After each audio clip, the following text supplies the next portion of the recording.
Welcome to the Rise of Cryptocurrencies show. If you have no idea what cryptocurrencies are, what the blockchain is, how is it going to impact our lives, what's going on behind the scenes, what is a trustless society or trustless economy and that everyone's talking about, what are forks and how can you profit from this, or should you even stay away from this altogether? I'm speaking with one of the smartest tech people around, Jameson Lopp. And techie or not, this interview is going to allow you to recalibrate decisions and to really dive in deep into what's going on. So Jameson, thanks for clearing time. How are you? My pleasure. I'm doing good. Are the big blockchains failing to scale in your opinion? Absolutely. And really it's by design. At least the initial few attempts at blockchain-based crypto assets were not really designed with scale as the first, foremost capability. They're really more designed towards high security, and that comes at the cost of scalability. Now, there's actually a really interesting in-depth article that was written by Nick Szabo where he talked about how these blockchain-based distributed systems, while they are not very easy to scale technically, what they do allow is social scalability, and that is mainly referring to the fact that we can now economically interact with each other without having third parties that are slowing down our interactions and potentially creating points of failure. But there is a lot of people who are working on the technical scalability side of things, and I think that with enough patience, we're going to see both technical and social scalability of these systems come into play. Interesting. What is DLT? So DLT is really the acronym for Distributed Ledger Technology, which is kind of the most broad way to describe any of these systems. So you hear a lot about Bitcoin and blockchain and DLT, and Bitcoin was the first real production example of a system that used a blockchain, but a blockchain is just a type of data structure, and a blockchain doesn't necessarily have to be distributed across many computers. You could create one on your own computer and not share it with anyone. But the interesting thing when you create a blockchain that you then distribute amongst many different computers is you get some very new security properties to it. So you can create a distributed ledger from a blockchain or from a directed acyclic graph or from some other type of data structure that may not even be invented yet. And there's a wide variety of those that already exist and that people are working on. So DLT is, in summary, the most generic way to describe any of these distributed systems. Now, I have a follow-up question to that. Let's say I have a business with, let's say, 20,000 customers. I have all their information. What does it mean to put all that information on a blockchain? What actually needs to be done, step 1, step 2, step 3, to get everything on a blockchain? So, it's going to really vary case by case with what you're trying to accomplish, what the data is that you're trying to preserve against corruption or against various types of failures that might result in the data being changed in ways you don't want to. But the very first step, if you're trying to look at either transitioning a current system into a distributed system or just starting a new application from scratch, is figuring out what the actual security requirements are and what the scalability requirements are from the technical side. Once you get into that, you can start evaluating this wide variety of different distributed ledger technologies that exist and figure out which ones meet your security requirements, which ones meet your technical scalability requirements, and then you can actually start building on top of one of these platforms. So once you've decided upon the platform, you can then start writing the code that will actually put the data into one of these distributed ledgers. And, it may be a distributed ledger that is completely controlled by you. It may be one that is controlled by you and a federation of semi-trusted parties, or it may be a public permissionless ledger that's not really controlled by anybody. And so there's this wide range of different platforms out there. And that's what really makes it so complicated, is figuring out which one actually meets your specific need. I love the flexibility of this. I have to ask a question about the tampering with blockchain. Let's say that the police wants to put all evidence on a blockchain. What stops it though from keeping on doing what they do, across the board, which is just tampering with evidence? Even if you have a human, even if you have a blockchain, what stops the entire department, for example, from colluding in saying, hey, we didn't do anything wrong here, we put everything on the blockchain, here you go? But exactly. So these are good questions. Where is this? Where is this happening? Because I'm thinking to myself, as long as the human is involved in some part of this, there's got to be a weak link here. Right. And so, the main thing that I try to get across to people is that blockchain is a very loaded term. And as I just said a second ago, blockchain is just a data structure. And in and of itself, it's not that interesting. The data structure itself will give you some tamper evident properties, so that if someone tries to go and change the history that's stored on your hard drive somewhere, then you can then scan through it and find, where somebody tampered with it. Though that doesn't necessarily let you recover the data or anything. You can just see that this chain of cryptographic hashes got broken somewhere along the way. And so what makes these systems so resilient and interesting from a security standpoint is not the data structure itself. It is the consensus mechanism that makes it incredibly difficult or incredibly expensive to go back and screw around with the history of the blockchain or the distributed ledger. It doesn't really matter, like I said, what the data structure is. It's really the consensus mechanism that is securing that from being rewritten.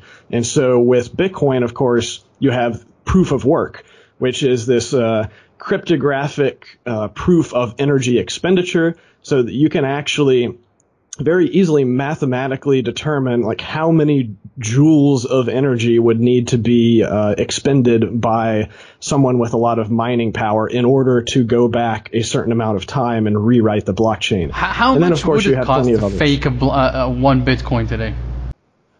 So it's not even related to the value of what you're trying to corrupt or trying to fool people about.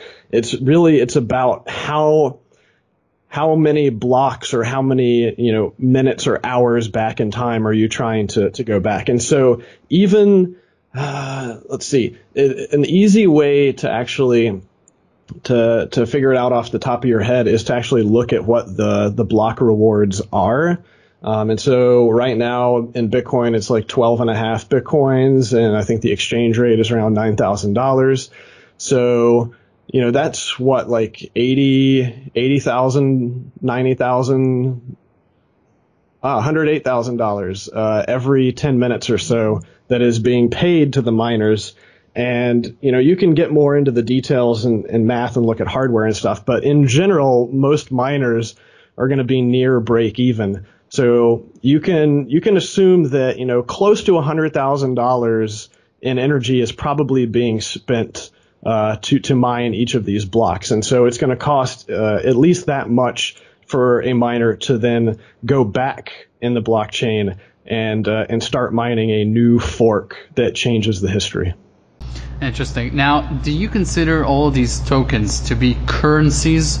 Are they even aspiring to be currencies, or is there a better definition of the word? If you go through project by project, all of these different tokens and coins, they are not even designed to be currencies. Is the name cryptocurrency not fitting anymore? I'm not sure that it ever really was. It was really just the first iteration of how we were describing these systems. Generally, I'm calling them crypto assets. And that's because you could argue that these things are a completely new asset class. I've referred to the crypto asset class as kind of a chimera of sorts because it has properties of multiple other traditional asset classes. And of course, this has confounded a number of people and it results in some fairly odd things happening on the regulatory side because now you have like multiple different parts of government and government agencies that each believe they have some sort of regulatory authority over the asset, if it's used in a specific way.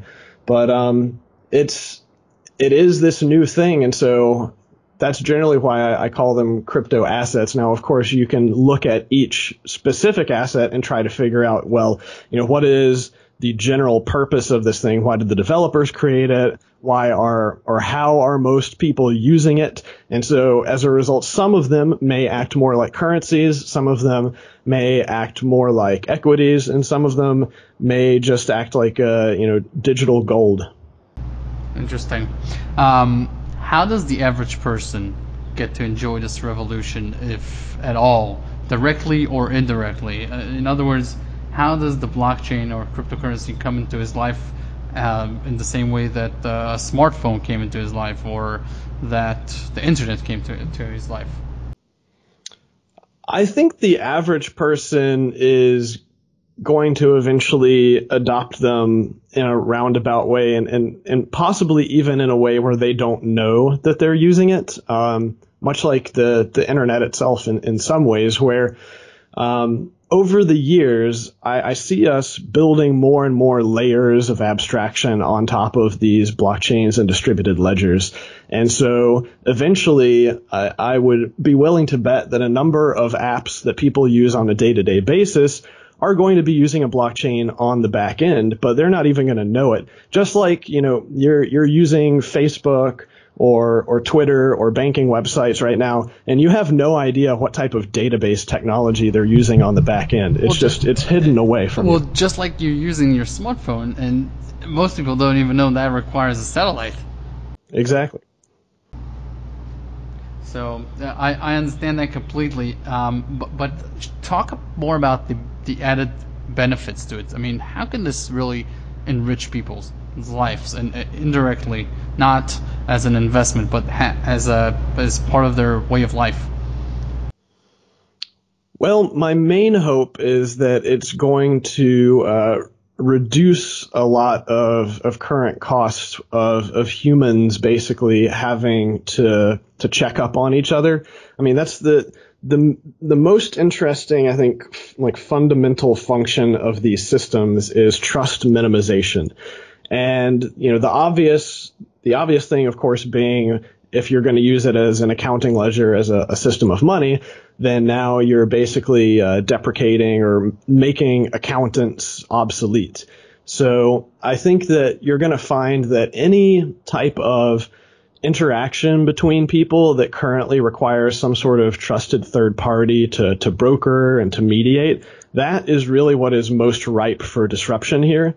And so you can make any number of examples of, say, having to go do a title transfer for a car or a house or any other type of property that you want to be like publicly registered and publicly known.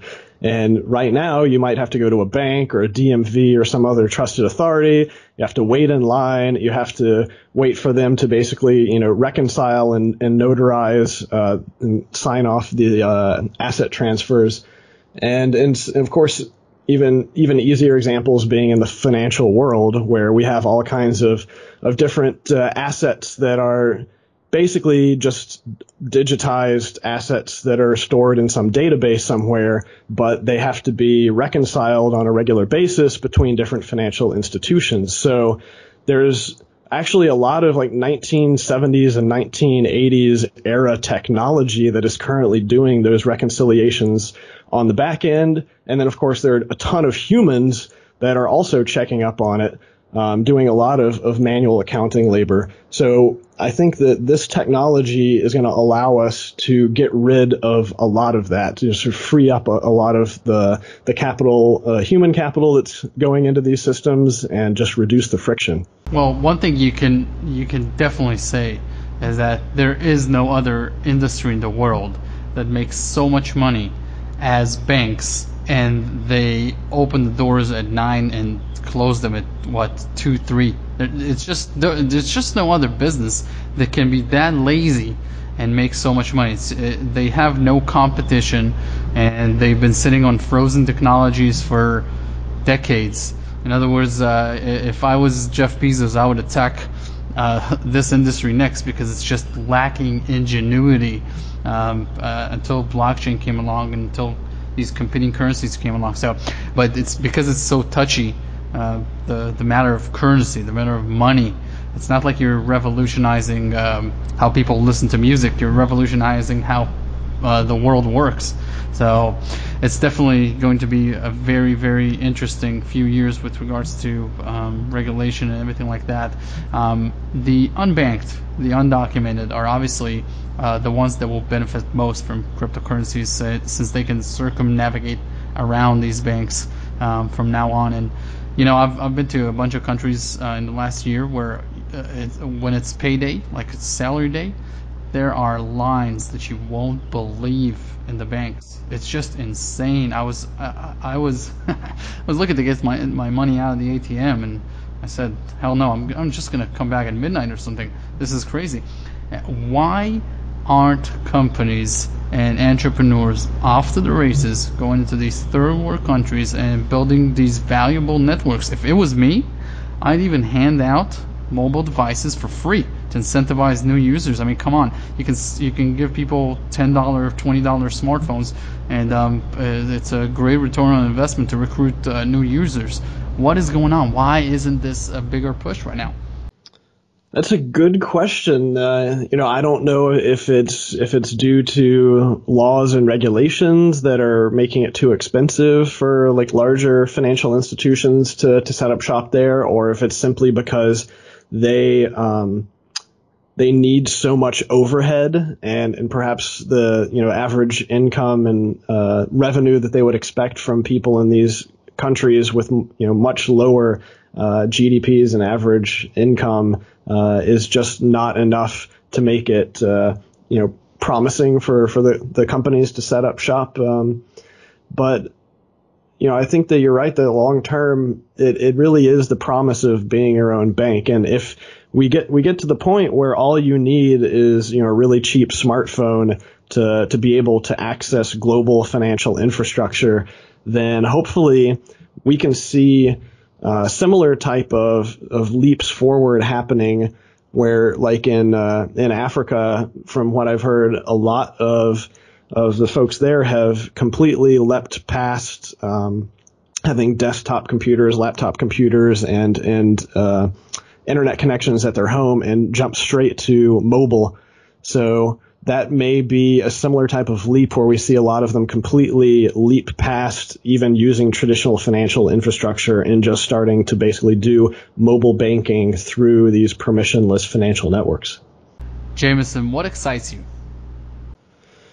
Well, the primary goal that I have just for my career in general is to use my skills as a technologist to help enhance individual liberty and freedom, and I think that at least at this point in time, working on the financial side with blockchain technologies is the most impactful thing that I can do. But even at a higher level, I think the internet and other similar distributed technologies that allow people to route around authorities who may stop them from doing certain things is really one of the best ways to give people freedom, both economic and otherwise. Interesting. For me, moving my assets, for example, onto a blockchain, if somebody was to offer it right now, would not even be a possibility. As much as I hate the traditional banks leveraging my money to make a killing for themselves. If anything goes wrong with my debit or my checking account and everything like that, I have a mommy to cry to, right? Someone worth millions, he or she will not risk their money right now in order to experiment and go and become their own bank, or circumnavigate around all these middlemen, unless there's a serious recourse, unless you have an insurance, a fallback. I just spoke with Summer Sherwood, for example, with pureblockchainwealth.com, the #1 financial newsletter focused on blockchain opportunities, and she agrees that personal responsibility, having so much responsibility, having your money on a little wallet or software or hardware or whatever, is a major responsibility and a setback. I even talked to her about the need for insurers to develop an industry where they write policies and insure your crypto assets. What are your thoughts about this as being a really deterring factor? I mean, think of my father, 60-something. He's not going to allow himself to change his entire life in order to save a few dollars on fees, because he's afraid that obviously he'll lose his wallet the same way as he can lose a set of keys. So, like car keys. What is the next stage here in terms of how we close this gap? Yeah, so this is, I think, one of the fundamental impediments to mass adoption, and one of the reasons why I don't think mass adoption is going to happen overnight. I'm looking at these systems from the entire sum of human history, a very long-term perspective. And so when I look into the future, I'm thinking multi-generational perspective. I don't expect everyone to adopt these technologies in the next few years or even the next few decades necessarily, because at least part of that, now there are technical issues and solutions that I'll get into, but there's also this cultural shift that I think is going to need to happen, where we have just thousands of years of human history of humans being used to having, authorities and specialists that are going to be dealing with certain things. And so, we have built up financial infrastructure of specialists who deal with these assets and all of the issues that surround them. And so when we have a problem, we just go talk to our friendly neighborhood banker. Now, there are, I think, in the short term, ways to close this gap. And so that is why I'm, in fact, still working on what you would consider to be fairly primitive aspects of this infrastructure. I'm still, after 3 years, I did just change jobs, but I'm still primarily working on private key management. And it's because the average person is not a technologist. They don't really think about IT issues. They don't think about backing up their data.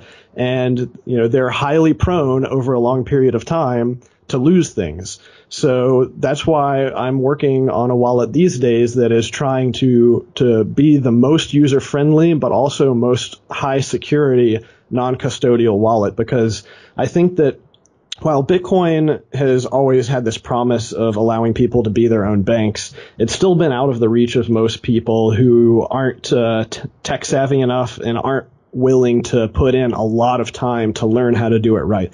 So one of our goals at Casa is actually to make it as easy to be your own bank in a safe and redundant manner, while basically just having the usability of a mobile phone app.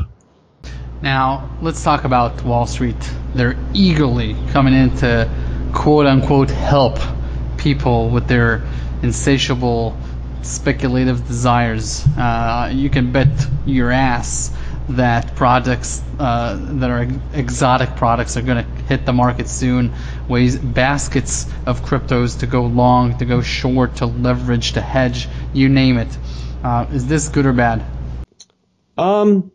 I think, people should be able to gamble and speculate however they want. I'm not too worried about it from a macro standpoint, because there's still no way for these companies to create and, counterfeit and inflate these systems. So we do have this new level of protection at the very, very low level of these assets that can prevent the actual manipulation of the asset itself. Now, that it leads to questions of like, will these financial institutions repeat issues that we've already seen, and of doing fractional reserve and eventually potentially collapsing due to a bank run or whatnot. And of course, that's completely possible. Hopefully, if any of them do that, then they'll get burned bad enough that they won't be able to do it again. But there can always be another round of bailouts, and I think that will just be more evidence that your incentive is really to keep your assets and hold on to them yourself, so that no one can be screwing with them. Interesting.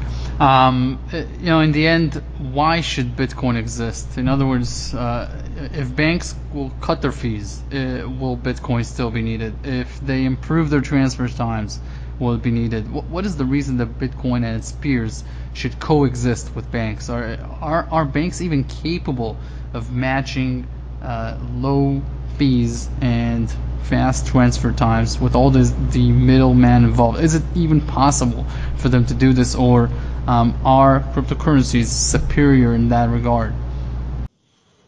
Well, I mean, from a technological standpoint, it would be easier, I think, for financial companies to evolve faster than some of these distributed systems, especially the ones over which nobody has control. And I expect, at least for the near term future, you probably expect that people who have access to first world financial infrastructure are going to find it more appealing for their day-to-day transactions. I still do the vast majority of my day-to-day transactions through credit cards and ACH transfers and whatnot. And it's because it's convenient. But I am using crypto more as a sovereign store of value. So, I don't really keep much money in my checking account because I don't consider that to be my money. That, it could very easily disappear at any time for a wide variety of reasons.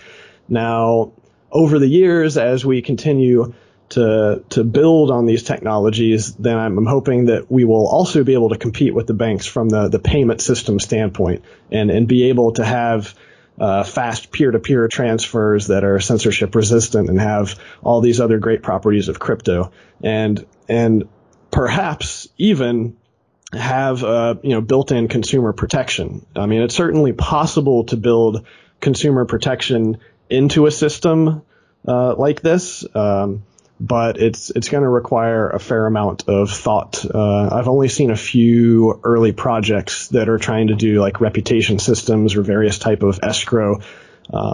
It's something we're learning more about how to do, and I think there will be sufficient incentive for someone to bring a good consumer protection product to the market. Interesting. Finally, tell us a little bit about your work, where people can follow you, and just a little bit about yourself and everything. Yeah, so I've been in this space for a number of years. I've been full time for a little over 3 years. I've got a computer science degree from the University of North Carolina and been putting that to work mostly on the security side of things, but I'm a real back end infrastructure engineer. I was managing a bunch of nodes and databases to power BitGo's infrastructure, which they're a non-custodial multi-sig wallet that is really powering a lot of other enterprises like exchanges and service providers that accept and send crypto. And now I've recently switched to working for Casa, which is very similar non-custodial multi-sig wallet, but instead of being focused on the enterprise side of things, we're actually targeting high net worth individuals who want to be their own bank, but don't want to put all of the time and resources into figuring out how to do it right. So this is a problem where I think that there's a gap in the market where there are plenty of custodial providers out there who people can leave their money with. There are also a ton of options for you to basically do it yourself or to buy a hardware wallet and store that somewhere. But we want to really take it to the next level and actually combine the power and usability of these hardware signing devices with the best practices that myself and other people have learned over the years and try to build all of those best practices into the software itself so that instead of having to spend hours and days reading through documentation and learning how the system works, you're really just going through a wizard, and then you have software that is reminding you to basically follow best practices at certain times. Very interesting. Jameson, thank you very much for coming on the show today, and we'll definitely circle back with you as this revolution continues. My pleasure. Thanks for having me.